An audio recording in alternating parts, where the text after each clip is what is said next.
They pretty much all agree on this idea that seed oils are toxic. But that's the one case where I'd say they're pretty much all wrong. You don't just think that it's all about profit and money. We've found a new villain of this era, of this decade. This might be a controversial opinion. I think the evidence is very strong and actually quite compelling for the inclusion of seed oils to lower things like cardiovascular risk and improve mortality risk. My understanding is that olive oil stands above. Is that true? That could be problematic for sure. Are seed oils as bad as we're being led to believe? Dr. Matthew Nagra sat down with Rich Roll recently to talk about this topic. Let's get into it. The one that seems to permeate all diet camps, you can take whole foods plant-based, you can take carnivore, you can take animal-based or whatever. They pretty much all agree on this idea that seed oils are toxic and that they're going to, kill us, cause cancer and so on. But I mean, that's the one case where I'd say they're pretty much all wrong based on the current evidence base. I think the evidence is very strong and actually quite compelling for the inclusion of seed oils to lower things like cardiovascular risk and improve mortality risk. I feel as if plant-based proponents and health advocates in this community, that are pushing for a more plant-based pattern of eating are kind of in an interesting position when they talk about seed oils because for so long they've been talking about how processed foods are really bad for health. But it's almost like they're having to take the opposite position now and be like, guys, like seed oils, they might be processed and might not be optimal, but they're not as bad as all these people making out. I mean, you'll hear some fundamental researchers and doctors like Esselstyn and Dr. Furman who are adamant against the use of seed oils in the diet. I think they've also been dealing with significantly high risk cardiovascular patients in their practices. And so we minimize that risk factor for them because particularly what we tend to see is that the seed oils that are consumed in their diets are coming from deep fried foods, right? It's not like adding olive oil onto your salad. So I think understanding these elements in context and in volume make a big difference. The main argument that's brought up, or one of the main two arguments that's brought up, is that we see this trend through the 80s and into the 90s where seed oil consumption was increasing in America and heart disease rates were increasing in America. And they sort of draw that correlation and they'll say that, well, seed oils are the problem. But there's a serious issue with drawing that kind of conclusion here. So that's what we call an ecological association. You're just taking two variables, tracking them over time, and ultimately drawing the conclusion that A led to B.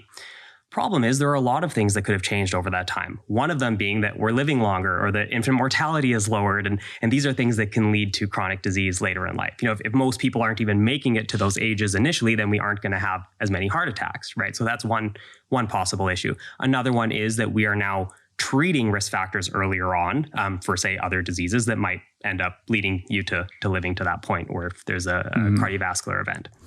I love when he talks about this ecological correlation. I talked about this with my students. When we start to see in the 1950s to the early 2000s, there seems to be an increase in the consumption of processed eggs and cheese in the United States. And what we're trying to show is that there's like an increase in diabetes and diabetes-related diseases over the course of 1950s to the early 2000s. But then you also see this graph that shows that there is a correlation between the consumption of processed food consumption and diabetes. So people are now like, well, what is it? Is it the eggs and the cheese? Is it the processed food? So I guess I don't eat eggs, cheese, or fruit.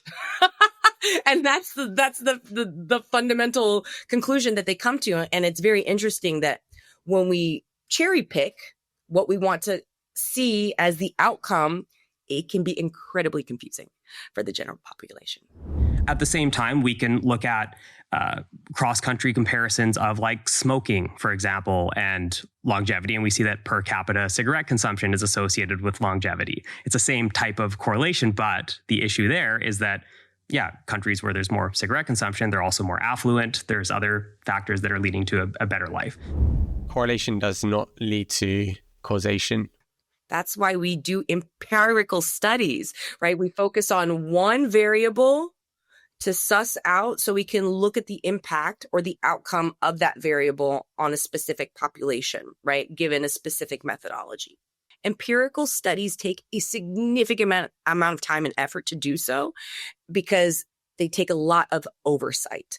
And so the stuff that he's talking about, just they take time, effort, and you really need to look at what we're actually studying. So there's just lots of things.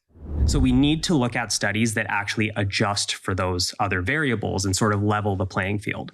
And we have plenty of those where you're looking at seed oil consumption or polyunsaturated fat consumption over time within a defined population, and you're adjusting or sort of equalizing factors like smoking status, exercise, and so on.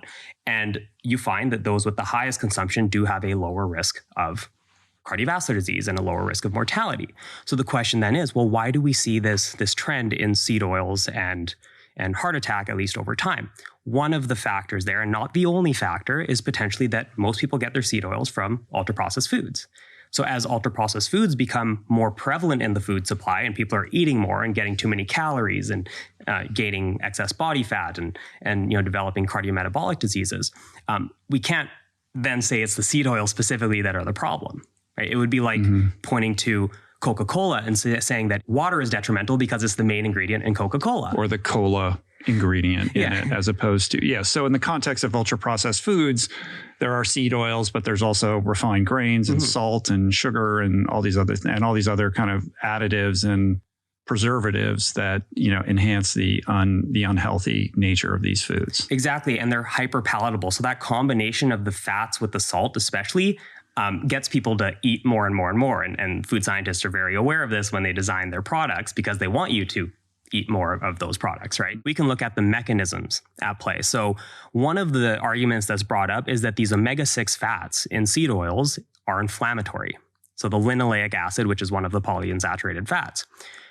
And the theory goes that linoleic acid could be converted into arachidonic acid, which is another omega-6 fat. And that is pro-inflammatory.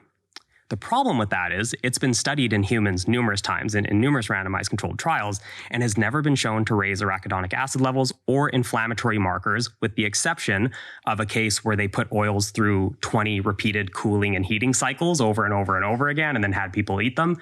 But at that point, you're really kind of destroying or damaging the oils there.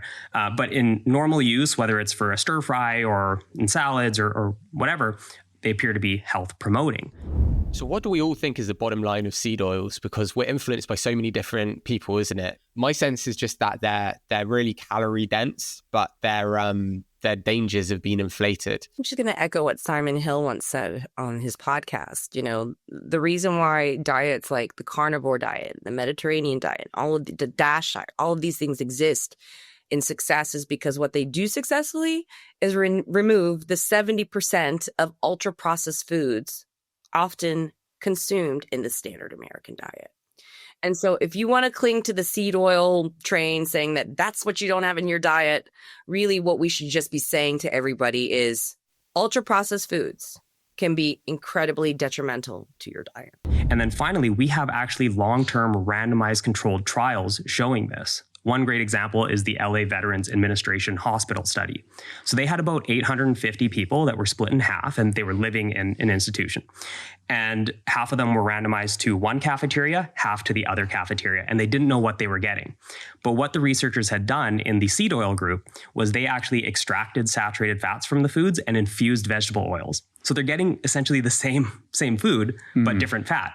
And they found about a 30%, if I recall, reduction in cardiovascular disease, like atherosclerotic cardiovascular disease, over the course of 8 years. That's massive when you're considering an old population where the number one killer is cardiovascular disease.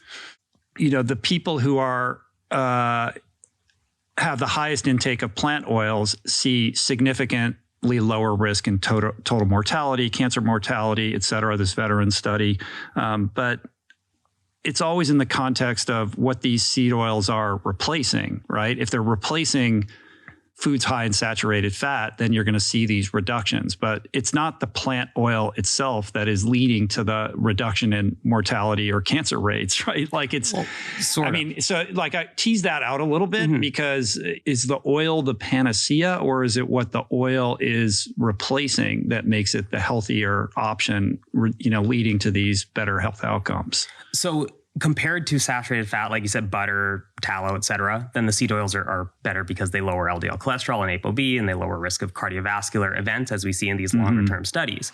However, if we look at comparisons between even these seed oils and things like avocado, there was the Nurses' Health Study and Health Professionals follow-up study where they looked at the substitution of avocado for different types of foods, including seed oils. There was no significant difference in cardiovascular risk between whether it was avocado or seed oils that were, and it was about a quarter of an avocado, I believe, that they substitute for equivalent amounts of the oil.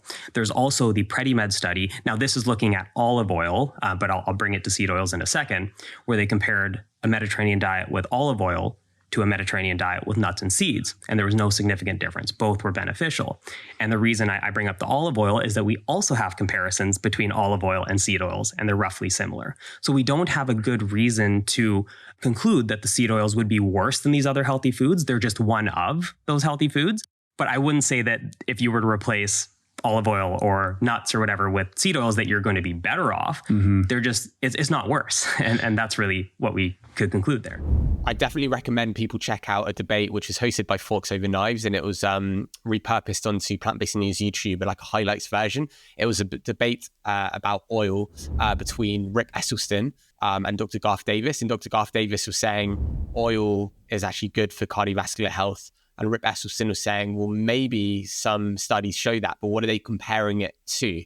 There's good things in olive oil, okay? There's monounsaturated fats. We know that those are pretty good now. We're pretty happy with them. Sure, you could get them from nuts and seeds and other kinds of things like that, but we know those are pretty good. Well, there's squalene and some other stuff we won't get into, but the thing that we are really interested in olive oil are the polyphenols, especially in cold pressed extra virgin olive oil, where you're getting a much higher level of polyphenols. There's no vitamin E to speak of. There's no C to speak of. There's no selenium. There are trace amounts of vitamin E, but it's like minimal. Whereas you could do a cup of cooked spinach at 7 calories, and that would yield you 3.7 milligrams. So my point being there is that I'm getting just as much vitamin E with a lot less calories and a lot more fiber, protein, carbohydrates, more vitamins, more minerals. I don't see how those trace amounts of vitamin E and the polyphenols are going to get us to the promised land in something that is so calorie dense. If you want an optimal diet, surely we should be moving away from anything processed. So if you want olive, just have the olive rather than processed food, which is olive oil, right? Philosophically, that just makes sense to me. In the same way that if a study came out showing orange juice was good, my conclusion wouldn't be to have more orange juice, it would be to have more oranges.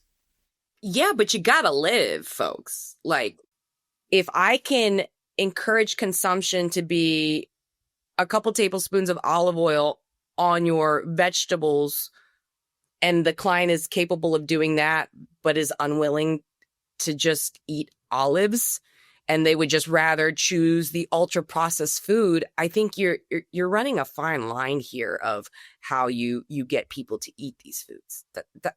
That's our job. Not just telling them what to eat, it's ensuring that they eat it in ways that work. The thing is, though, it's not like we're in a situation where you need to have olives or olive oil. If you don't have it either, you're going to be fine. And talking about behavioral science, what a lot of the doctors and the proponents of limiting oil say is that it's well and good in theory promoting a teaspoon or a tablespoon of oil to patients. But once you open the door to that, who's going to have like a tablespoon every other day? No, they're going to throw on 3, 4, 5, 6 tablespoons of oil, right? Which is extremely calorie dense. Possibly, but I think the avoidance factor is more detrimental and dangerous to a behavior change protocol. I have a chance for my client to continue to have oil on salads versus me saying, stop eating French fries. You can have your French fries if, in addition, you have a large salad before you consume those fries. But what I tend to see is that my client doesn't consume the entire bowl of fries because they have had a nice, delicious salad with healthy fats prior. And so as we start to move through the behavior change process, we start to see that there is a less dependency on the fries and the association of fries with salad. And then eventually the client then makes the choice themselves to not have the fries on a daily basis, but to continue with the salad. And then the fries becomes a cheat on a weekend. And that is how we successfully change behavior. But if I say you need to have that salad, no oil, no French fries, where do you think the lines of choice is going to happen for the client and adherence to that choice? Yeah. I reckon if you told me that, not only would I not have the salad, I'd probably go and have ice cream or something as well. Do you know what I mean? I'd be like, hey, screw you, taking my foods away. And then it becomes like you just eat something that's even worse. The inclusion of things is what I think is really important. So yes, I appreciate that people have done the research to say that we should avoid these. But in practicality, how often does that happen? The best argument I think that anyone can make around oils, period, is that they're calorie dense. So in about a tablespoon, you're getting 120 calories right there. Compare that to like a whole banana, you're getting even a bit less than 120 calories. So if you were to use tons of oils, just pouring it on your foods or frying with a whole bunch or deep frying perhaps where there's a lot of calories being added, that could be problematic for sure. I would agree with that. Now, we don't see that in clinical trials, probably because of the way that they're used. If you're using oils to stir fry some veggies, the calorie density of that meal is still very low. But if you're just throwing oils on everything, you're having 6, 7, 8 tablespoons a day. I mean, that's a ton of calories, and that could be a problem, especially if it's leading to fat gain. In the health hierarchy of seed oils, my understanding is that olive oil, stands above. Is that true? Is there a qualitative difference? Does it have to do with polyphenols? Like, how do you think about this in terms of like parsing all the various seed oils from, canola to, sesame and everything else? So it's interesting when we look at outcomes. So again, like actual heart attacks or strokes, we see that olive oil and canola oil are pretty comparable. Actually, even for total mortality, now that I'm jogging my memory. I'm old enough to, remember when everything was canola oil, and then canola oil was the root of all evil. Like, you need to stop, putting canola oil in food. Yeah, and that's largely because of concerns over the fact that they're, how they're extracted or processed, or concerns over the omega-6 content. It again comes back to those mechanistic concerns. But when we step back and look at actual heart attacks, actual strokes, mortality risk, so the actual deaths that occur during a study, there doesn't seem to be a meaningful difference between olive and canola. And there's a couple possible reasons for that. So olive oil is richer in certain polyphenols, especially if it's extra virgin. However, canola actually lowers LDL cholesterol a bit more. So maybe you're getting a bit of an advantage with the canola oil with LDL cholesterol, but then the polyphenols in the olive oil exert other benefits on, say, arterial function. So the net result is about the same. And this is why I always advocate for people stepping back and looking at the final outcomes, not just a certain marker, but does it lead to less heart attacks? Does it lead to less strokes, less cancer diagnoses, et cetera? That's ultimately what matters, because you could have a million different mechanisms working in different ways. We want to see the net result. He mentioned polyphenols, but here's the thing, and this might be a controversial opinion. He mentions that olive oil and some of these oils are good because it's got polyphenols in. But if you actually look at the quantity of polyphenols in them, it's so small compared to the amount of calories in those foods. 3.5 tablespoons of extra virgin olive oil have about 55 milligrams of polyphenols. And just to put that into perspective for everybody, you can get, and that's 3.5 tablespoons, and that's 420 calories that you'd have to consume to get those 55 milligrams of polyphenols. Whereas you could eat basically 23 calories of plums and get 188 milligrams.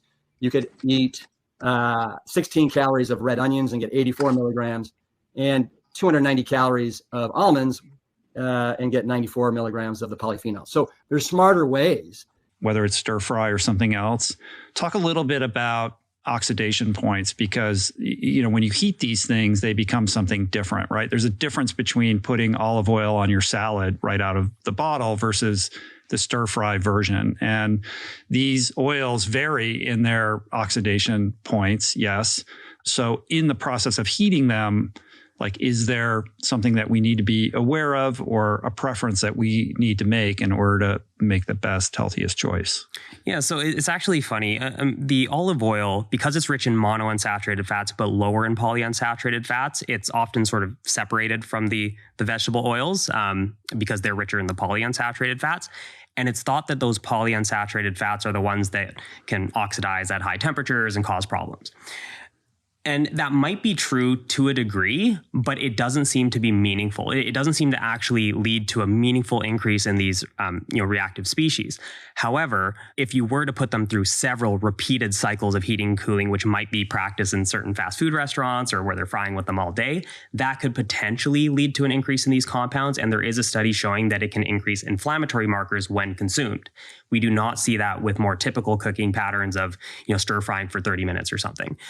So I don't actually put a lot of weight into those concerns at this point, and I would say that they're fine to use for cooking. And in fact, there was the NIH AARP study where they looked at different cooking fats, and they had over 400,000 Americans in that study, and they found that, again, these vegetable oils, they had canola, corn, and then they also looked at olive oil. They all led to benefits for a number of different outcomes, cardiometabolic outcomes. Is there any oil out there that's commonly used that you would say, yeah, stay away from that one, opt for this one? I would say not necessarily of those groups of the vegetable oils and the olive oil, but the saturated fat-rich oils. So things like coconut oil or butter on the animal fat side. So true. Coconut oil never tasted good to me. This is great. I really need to take a deeper dive into this study that he recommended, but it's nice to hear this from Dr. Nagra, right? To go, actually, don't worry about this aspect, except when we're talking about what type of food you're consuming. If you're going to McDonald's and eating that deep fried French fries or your burger that's been reheated and cooled in that oil over and over again, it does validate the point that we're trying to make. But again, to suss that out from the evidence and to explain that to the general population is that hurdle that is so challenging. So that actually does make sense. That does correlate that if you're eating, like we've said it so many times, processed fast food, then you are going to take on the risk from the seed oils, because that is problematic. From my experience, my personal experience, when I start putting oil into a pan, then that leads to me wanting it again later for dinner. It leads to me going for a walk and seeing the falafel place and being like, oh, I have that falafel because its oil's fine. It leads to me going to Pret a Manger and having that really kind of oily sandwich. And then it doesn't lead to a good place. So for me, it's a bit of a slippery slope. Is the falafel guy offers that freebie one, and then once you get the freebie, you're in. You're in.